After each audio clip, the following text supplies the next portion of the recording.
بسم اللہ الرحمن الرحیم۔ السلام علیکم پیارے ویورز، آج بات کرتے ہیں کہ فرشتوں کی مختلف اقسام اور ان کی ذمہ داریاں کیا ہیں۔ فرشتوں اور جنوں کی بہت ساری اقسام اور صفات قرآن اور حدیثوں میں ذکر ہوئی ہیں۔ فرشتوں کی پہلی قسم مقربین فرشتے ہیں، جن میں سے کچھ فرشتے عرش کو اٹھائے ہوئے ہیں اور وہ 4 ہیں۔ قیامت کے دن جب اللہ تعالیٰ لوگوں کو حساب لینے کے لیے نزول اجلال فرمائیں گے تو اس وقت وہ فرشتے 8 ہوں گے۔ پھر کچھ فرشتے ایسے ہیں جو ہر وقت اللہ کے عرش کے گرد گھیرا ڈالے رہتے ہیں۔ انہیں مقربین میں سے کچھ فرشتے ایسے ہیں جو بہت سے فرشتوں کے سردار ہیں۔ مثلاً فرشتوں کی ایک قسم رسولوں یا پیغمبروں کی بھی ہے۔ ان کے سردار جبریل امین ہیں، جن کی بہت ساری صفات قرآن میں ذکر ہوئی ہیں۔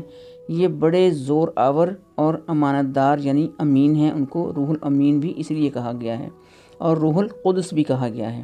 انبیاء علیہ السلام کے دلوں پر یہی جبریل اللہ کا کلام لے کر نازل ہوتے رہے ہیں۔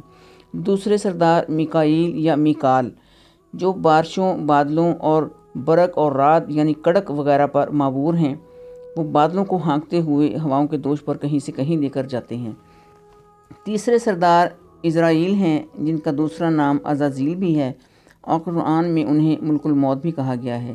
یہ بھی جان نکالنے والے فرشتوں کی پوری جماعت کے سردار ہیں، کیونکہ کسی شخص کی جان نکالنے کے لیے ایک نہیں بلکہ کئی فرشتے آتے ہیں۔ ان میں سے ایک سردار اسرافیل ہیں، جو قیامت کو ہونے والے واقعات اور نفخہ صور اول اور نفخہ صور ثانی اور بعض کے نزدیک نفخہ صور ثالث یعنی تیسرا جو نفخہ پھونکا جائے گا اس پر مامور ہیں، اور ان سب فرشتوں کو ملائے اعلیٰ بھی کہتے ہیں۔ پھر ان کے بعد 7 آسمانوں کے اندر لا تعداد فرشتوں کی جماعتیں موجود ہیں، جو آسمانوں اور کائنات اور سورج، چاند، ستارے اور جتنے بھی اجرام فلکی ہیں ان کا انتظام سنبھالے ہوئے ہیں۔ سب اللہ کی طرف سے حکم نازل ہوتا ہے تو وہ اس حکم کے منتظر رہتے ہیں، اور ان میں کھلبلی مچ جاتی ہے اور گھبراہٹ اور ہیبت طاری ہو جاتی ہے، اور وہ گھبراہٹ اس وقت دور ہوتی ہے جب اللہ کا حکم متعلقہ آسمان تک پہنچ جاتا ہے۔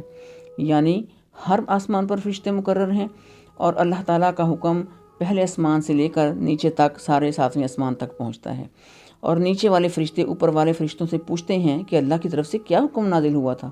انہیں جواب دیا جاتا ہے کہ حکم جو بھی ہو ٹھوس حقیقتوں پر مبنی ہے، اور پھر وہ اس کی بجا آوری پر تیار رہتے ہیں۔ پھر کچھ فرشتے ایسے ہیں جو ہر وقت اللہ تعالیٰ کی حمد و ثنا تقدیس بیان کرتے رہتے ہیں۔